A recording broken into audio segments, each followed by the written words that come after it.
Good afternoon, my name is Ola Tamanova and I want to thank everybody who joins us in Ukraine Media Center Ukrinform. Today's day 471 of the full-scale invasion of our homeland by Russian aggressor, and today we dedicate our broadcast to the events around the detonation by the occupier of the Kakhovskaya hydraulic power plant. And now we will be talking about Zaporizhzhia nuclear power plant. Joining us online is Hryhoriy Plachkov, the head of the State Inspectorate for Nuclear Regulation in 2017-2021. Mr. Hryhoriy, good afternoon.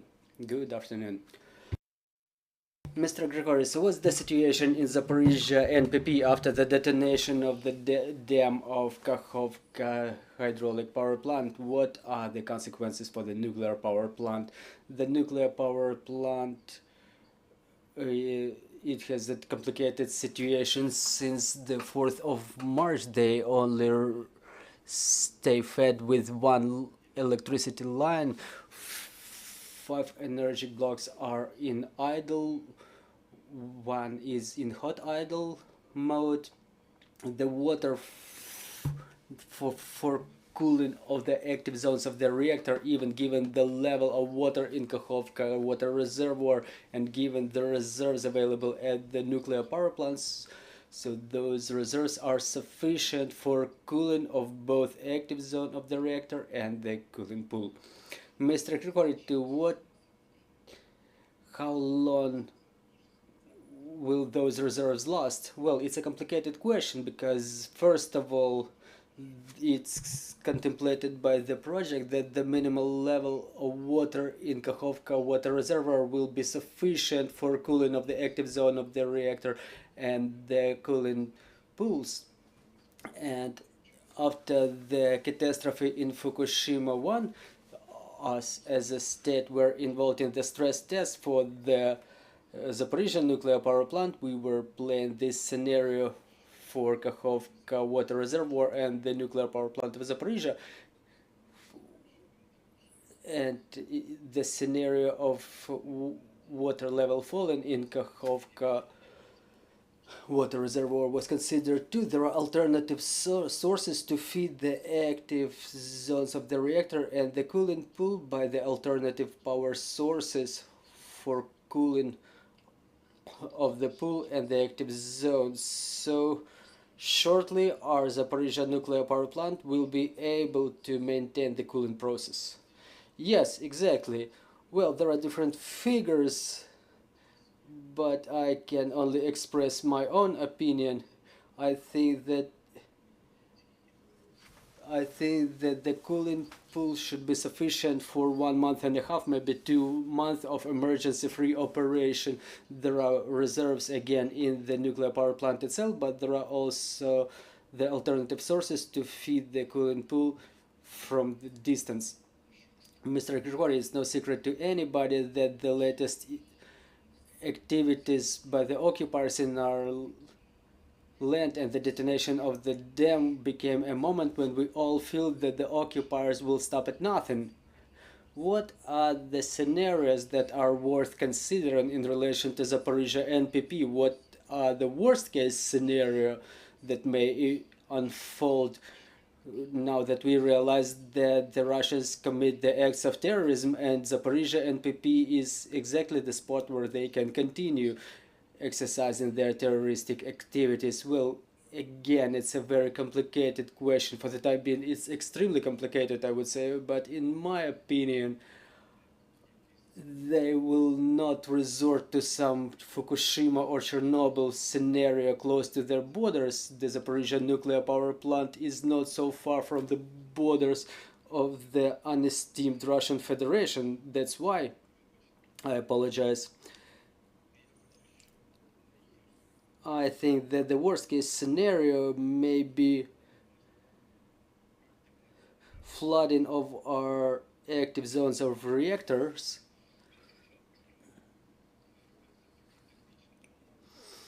It's when such technical conditions are created, when the nuclear fuel is melting in the reactors and the active zones are then unfit for repair. We will not be able to recover the Zaporizhzhia nuclear power plant and recommission it for further commercial operation. even the detonation of the dam, after we liberate them, we won't be able to recover it so soon and recommission it for commercial operations. So for me, this is the worst case scenario that I'm considering for the Zaporizhzhia nuclear power plant. There are numerous factors for this, unfortunately. Mr. Hryhoriy, what is the role of IAEA in this process? How do you feel this role, and to what extent can they help us in this situation?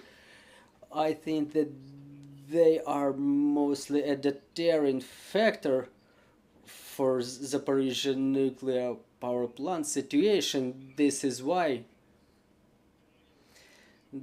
I think that they are playing such a security role in the NPP, and there are attempts by the Director General to create the safety and security zone around the Zaporizhzhia nuclear power plant. And secondly, their task is to exercise control over non-proliferation of the nuclear material, which is present in huge amounts in Zaporizhzhia NPP. So let's wait for the visit of Mr. Grossi. Maybe if I'm not mistaken, it will be his third or fourth visit to Zaporizhzhia nuclear power plant. I think it may result in something tangible to make sure that the power plant is operating under safe and secure conditions. Thank you, dear colleagues. If we have questions on the floor, please proceed. Valentin Marchuk, Ukrinform. I have a question about the recommissioning of Zaporizhzhia nuclear power plant. Can you please tell us how can it be recommissioned after the occupation? Because we understand that the Kakhovskaya NPP is destroyed, where the cooling plant was taking the water from, and how this cooling plant may replenish its reserves. I absolutely agree with you. Without the solution of the problem with the Kakhovskaya water reservoir and the dam and reconstruction of the Kakhovskaya reservoir dam, it's impossible to recommission the Zaporizhzhia nuclear power plant. This issue will have to be solved. First of all, we will have to solve the problem with refilling of Kakhovskaya water reservoir and reconstruction of the Kakhovskaya dam. Is there any algorithm for such actions? What theoretically can happen, or what theoretically should be done to do it? Look, for the time being, we don't even understand the consequences of the destruction of the dam of Kakhovskaya HPP.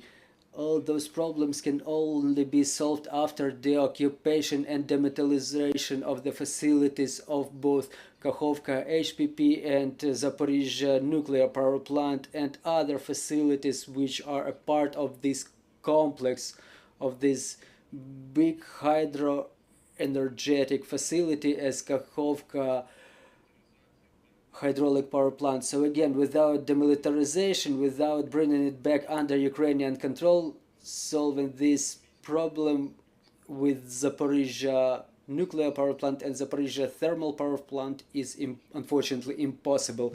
Another question regarding the cooling pool. What happens if the level of water falls there, but at the same time it cannot be refilled to the necessary level? Look, there is the emergency plan for such cases near Zaporizhzhia nuclear power plant. There is yet another cooling pool of the Zaporizhzhia thermal power plant. In Zaporizhzhia nuclear power plant, there are mobile diesel generators that make it possible to pump the water for cooling to the Zaporizhzhia nuclear power plant. And on top of that, there are drilled wells at the Zaporizhzhia nuclear power plant from where the water can be taken for cooling purposes. Also, no matter how complicated it is, but it's still possible. It will be the most difficult option to take water directly from Dnipro to refill the cooling pool. well, I'm talking mostly not about the technical component, but rather about the Russians who may create obstacles for this process. Yes, definitely it's one of the factors that exist in Zaporizhzhia nuclear power plant.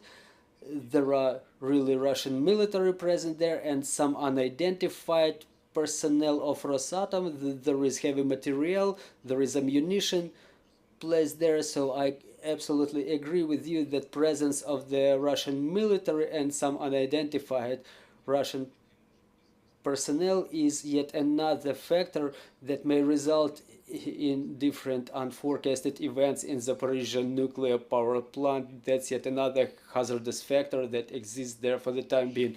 Mr. Hryhoriy, yet another question.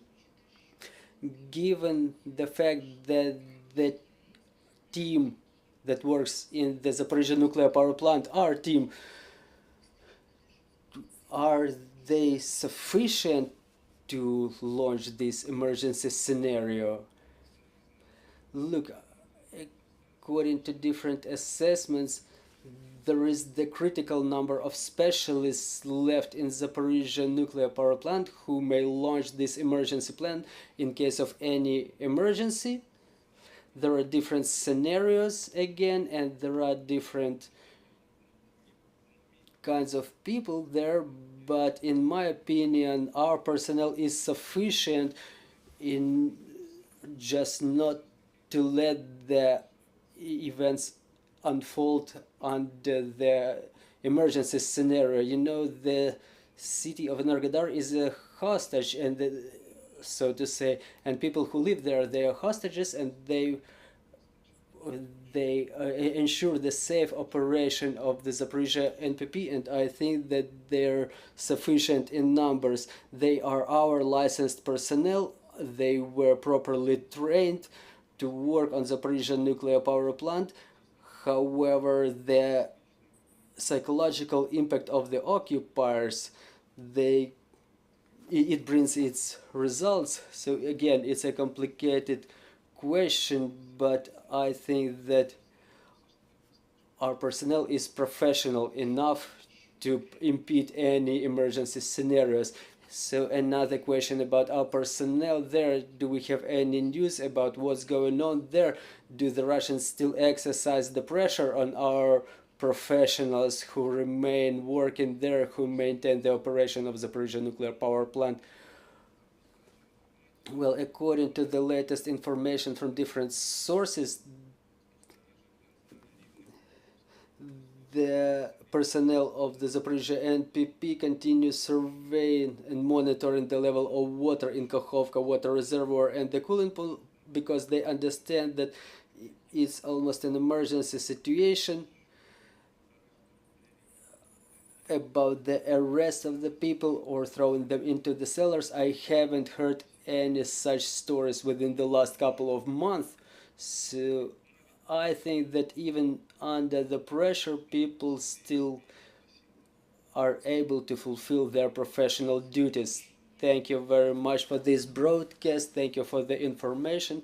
I'm reminding you, joining us was Hryhoriy Plachkov, head of the State Inspectorate for Nuclear Regulation in 2017-2021, and right now our team is working on the schedule for Monday, so stay tuned, follow our announcements, work together for our victory, and glory to Ukraine.